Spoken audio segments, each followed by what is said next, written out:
Welcome back to another exciting episode of EDM Chatters. Oh my god, I have so much energy today. It's like I just drank a cup of coffee, but I didn't. It's just ADHD. Yeah. Anyway, today's topic, the best albums of the first half of the year.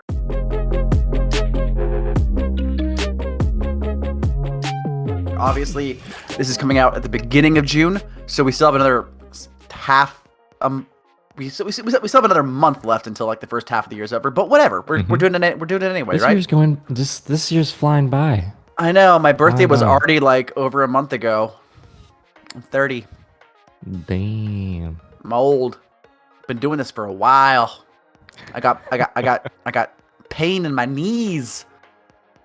But what I don't have is tinnitus, thanks to ACS Custom. Not a sponsor. Not a sponsor. But please, there we go. We need sponsors. Sponsor us. No, but actually go buy earplugs when you go back to shows. Please don't ruin your ears.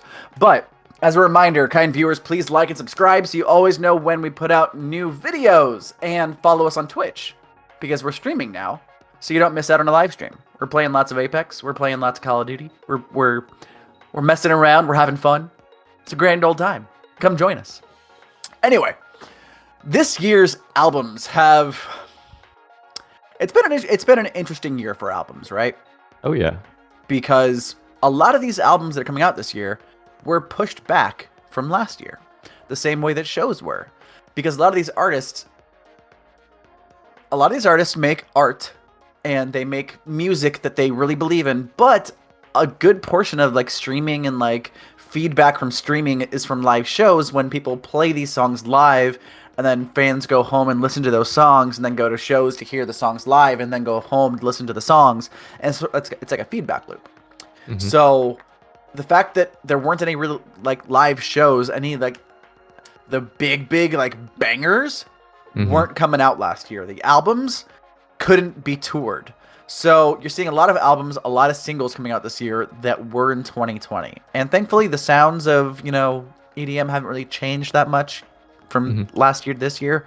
Yeah. There was sort of like a pause in time, if you will. Last year was a suspended state. If anybody watches Community, last year was a whole gas leak year. We can just forget about it.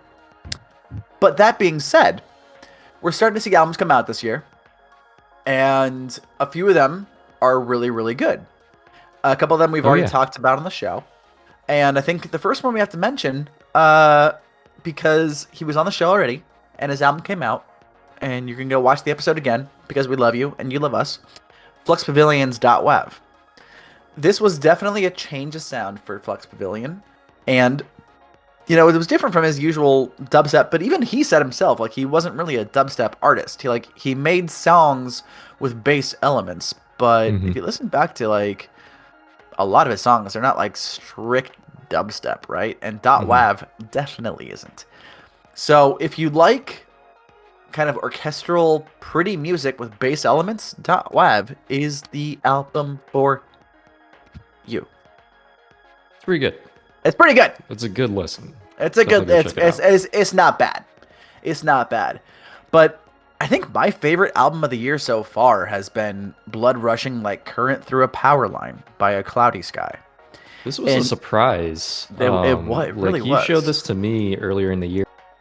Did you know about acloudyskye prior, or what? Where did this come from? So my roommate, when Your EDM was making our 40 artists to watch list for 2021, my roommate, who wasn't my roommate at the time, actually brought up acloudyskye to me and was like, "You need to include him. I believe it's him on your list." And I was like, "Okay." And I listened to one of their songs. I believe it was Empty Space, which ended up on the album. And I was like, okay, one song. That's good enough for me. This is fantastic. And then the album came out, I think, 2 months later. I think it was either late January or early February. And I was just blown away. It was so damn good. It leaves a mark. It's just, it's like not, like you could call it like a Porter Robinson sound, but it's so like on its own, and it's honestly, very unique. Which I get such like Sufjan Stevens vibes from it. Which, like, try saying that about any other EDM album. Right.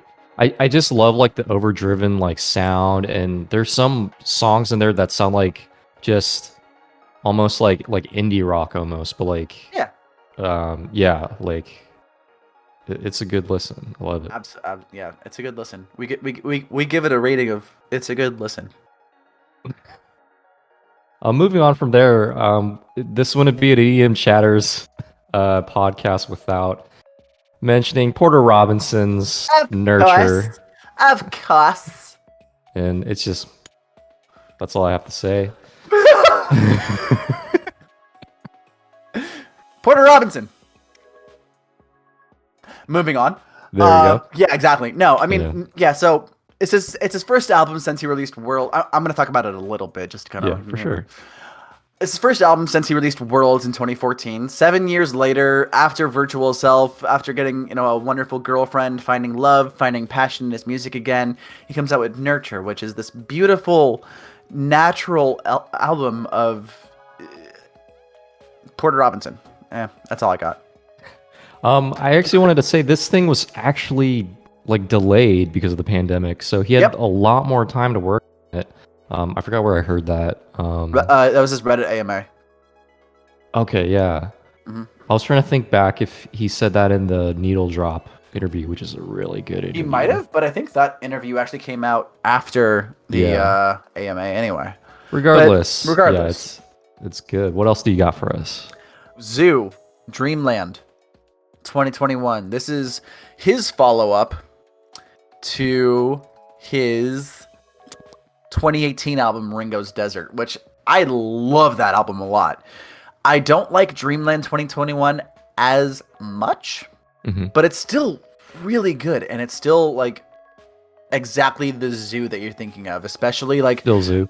The opening track, Lost It, like play that as loud as you can, because the opening track, it's weird because it doesn't really like set the tone for the rest of the album. Like nothing else on the album is quite like it, but it's such a bombastic introduction. It just like hits so hard, which is why it has like 150,000 more plays than the next 3 songs. And it's like the first track, and it's like an intro. So that just goes to show. But then, you get Sky is Crying with Yuna. And then you also have How Does It Feel with Channel Trace, which I know a lot of people were excited for.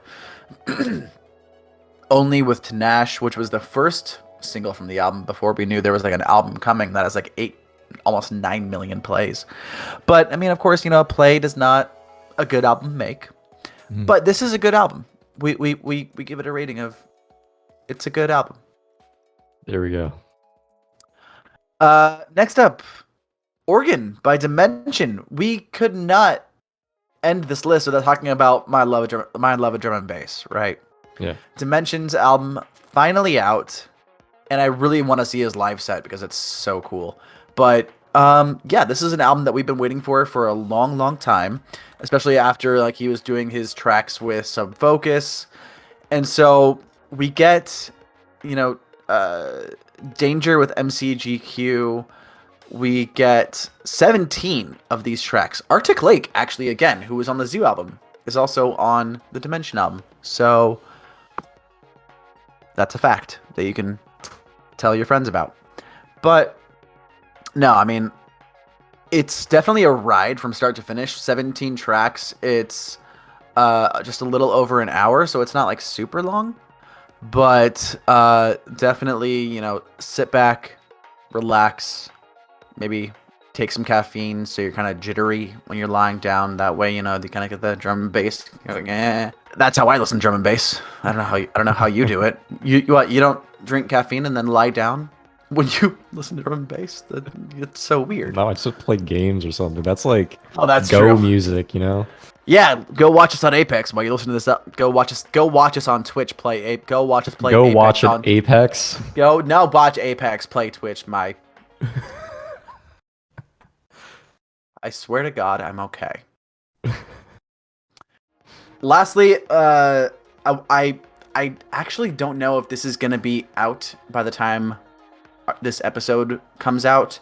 I don't have a precise release date for this album yet, but I've had this album for a while, and I just want to say if it happens to come out before the end of June, which I'm not saying it will, I'm not saying it won't, I'm not sure, but More Kismet's album is absolutely phenomenal.